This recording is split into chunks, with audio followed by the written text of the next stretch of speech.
என்னடா பண்றதுன்னு யோசிச்சுட்டு இருந்தப்ப எனக்கு வந்து நீட்டா கேரட். சரி இதை வச்சு ஒரு அல்வா பண்ணி கொடுப்போம்னு சொல்லி கேரட்டை டக்கு டக்குன்னு மிக்ஸி எடுத்து நல்லா நைஸா அரைச்சிக்கோங்க. அதுக்கப்புறம் ஒரு கப்பில் கோதுமை மாவு, கொஞ்சம் சோள மாவு, கொஞ்சம் தண்ணி ஊற்றி கட்டிப்படாமல் கரைச்சிக்கணும். இன்னும் கொஞ்சம் தண்ணி சேர்த்துக்கோங்க, நான் கம்மியாக சேர்த்துட்டேன். அதுக்கப்புறம் பால் ஒரு அடுப்பில் கொண்டாந்து வச்சு பாலை ஊற்றி அது பொங்கி வர ஸ்டேஜ்னா நம்ம கரைச்சி வச்சிருந்தது எடுத்து ஊற்றிடணும். அது கொஞ்சம் நல்லா கிளறினதுக்கப்புறம் அது கட்டிப்படும், நல்லா கை விடாமல் கிளறுங்க. அதுக்கப்புறம் கேரட்டை எடுத்து போட்டு நல்லா மிக்ஸ் பண்ணிக்கோங்க. அது மிக்ஸ் ஆனதுக்கப்புறமா சர்க்கரை ஒரு 7 to 10 ஸ்பூன்ஸ் எடுத்துக்கோங்க, நீங்கள் எடுத்துக்கிற அளவு பொறுத்து. நான் ரொம்ப மெஷர்மெண்ட்லாம் எடுக்கல.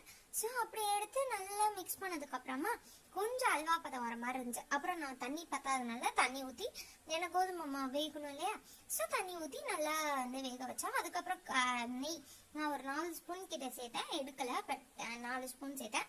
அதுக்கப்புறம் நம்ம நெய்யில் வறுத்து வச்ச முந்திரி திராட்சை எல்லாம் போட்டு அல்வானோன்னு எடுத்துட்டு கிடுகிடுன்னு என் தம்பி கிட்ட விடனேன். அவன் சாப்பிட்டு பார்த்துட்டு ஆஹோ ஓஹோன்னா, நான் சாப்பிட்டு பார்த்தா